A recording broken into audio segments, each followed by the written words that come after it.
University Circle, I got out there in '06 after a term with the mayor and joined Vicki, who was already doing incredible things out in the Fairfax neighborhood, and really the nexus between the Cleveland Clinic, where she was working, and University Circle, the Case Western, UH, and all the other museums and cultural institutions.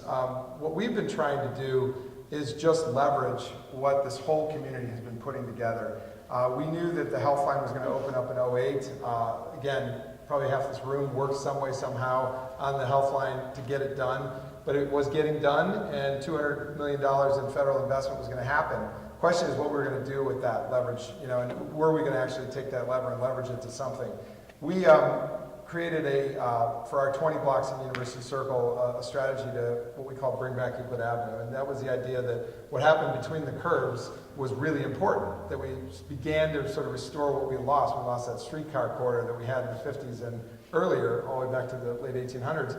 But what we needed to do was what happened outside the curves. So we put together a land assembly program for about 20 blocks in University Circle, called it the Euclid Gateway Vision, the Bring Back Euclid Avenue campaign. And just one by one started marketing to developers what we thought could be. And we worked off of a playbook that one of our colleagues, Dave Abbott, had helped me bring to fruition when he was in my job at UCI, and we worked at City Hall with him when he was doing this. It was to bring back a neighborhood. So our play was take a big infrastructure investment and actually do something with it, make a neighborhood out of it again. Take some of your cues from 100 years ago when the place was a vibrant streetcar mixed-use corridor, and look at those old pictures of the past and do something with it again. Turns out there was a market for it with the growth of the clinic in UH and Case Western, and those 10,000 new jobs that came in that decade brought housing opportunity, brought retail restaurant opportunity, really began to put it there. So ours was all about leveraging, and today our program is really to create a complete neighborhood. We're within a 20-minute walk off the transit line. You can get anything you need in your daily living without ever having to get in your car. And we think we're achieving that with a lot of partners who have helped build grocery stores, who have helped build new institutions, who have helped build lots of restaurants, and all of our resident developers. Some of the heroes in this town, I'll just say it unabashedly, are developers who on low rents, high cost of labor, high construction costs, take chances on Cleveland and are getting it done. And we owe a lot to that private sector partner helping us in the nonprofit and public sector. So I have not done, the land studio hasn't done nearly the amount of work that these guys have in the circle because it's their focus areas. But I remember as we're talking about this, the very first thing that we did was in 2004 as the Cleveland Foundation was considering starting the Greater University Circle Initiative. For the first time, we had CEOs of the major institutions that would share maps. And so we literally, I think we got a $20,000 grant from the Cleveland Foundation, Jay Talbot, our friend, and we took everybody's master plan and we put them on a single document. And it was so revolutionary because prior to that, people were guarding their maps. And so what you couldn't see was the opportunities with connectivity, you couldn't see the opportunities with open space. From that, there was this notion that, and these guys focus on the developments and the anchor institutions and how to build neighborhoods. Land Studio, we really focus on the public realm and the connective tissue. And from that really came not only kind of the galvanizing idea with the Cleveland Foundation to take this little map and see the potential of everything that could be done, but we then did a master plan for Rockefeller Park that we were working on by the time Chris got to University Circle around, I think we started in 2006, 2007. And again, it was not the intention for Parkworks at the time, now Land Studio, to do all that work, but really just to craft the vision, to show that that park could be a place where neighborhoods came together, not where they ended, where the back of the house could become a front door to University Circle. And years later, I think one of the themes that will resonate today is this stuff takes time.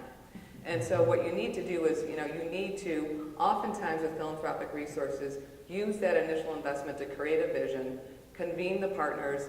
From that initial planning effort, the traffic circle work was done at East 105th, which took years, but got it done because of that master planning process. The Museum of Art's current project, the Norwood Greenway, was originally conceived as a bridge in that master plan. The Lake to Lakes Trail that was funded with stimulus dollars was identified in that master plan. So again, it's this notion of kind of seizing opportunities before they're obvious, identifying them, and really influencing the way all the partners in the circle thought of that green space, thought of that connective tissue, and really used the public realm as an opportunity to really create a neighborhood. And so Oh, there he is! There he You were is! the first one to draw that out. You lampooned me on the mall. Every meeting we had at City Hall, Chris would say, I used to sell ice cream on the malls. We're like, yes, we remember that from yesterday. So we eventually took that photo and turned it into a poster, and I think his wife has it hidden at home, but...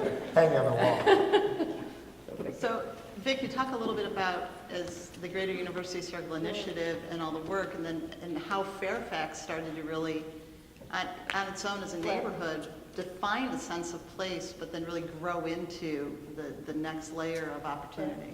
So this has taken me back really, really far. So my job was a little more challenging than theirs because Fairfax is a neighborhood primarily of residents, people who live there, worship there, and go to school and play. And a quarter of the neighborhood is institutional, which is primarily Cleveland Clinic. And Deb, you will remember many years ago, talk about sharing maps. Deb and I, and there was an architect, world-renowned architect Cleveland Clinic had hired, and some other folks, our master planner representing the neighborhood out of Pittsburgh, we walked Cedar Avenue, if you remember that. And if you can visualize Cedar Avenue, for a very long time, one side, the north, was institutional, and the south side was neighborhood. And it was like, how do we create an opportunity where it wasn't a front door and back door, anymore. The back doors of buildings looking at people or people looking at the back doors. So I remember, you talk about sharing master plans, that was the time that Cleveland Clinic shared its master plan with the neighborhood, which it was a part of. So it was just a really special time because it was time that we planned together. So as a CDC director for a small nonprofit, it was tough, representing the people's interests first, but realizing we had such a great asset in Cleveland Clinic. And how can we develop a relationship, a trusting relationship where both could benefit? So my job was really to think of ways that we could partner with the very large institution that, by the way, is my employer now, but to do it in a way that there was community benefit. So many, many years ago, when we really started planning together neighborhood and institution, we were thinking of ways that the big buildings could benefit people on the ground before there was a thing called community benefits agreement.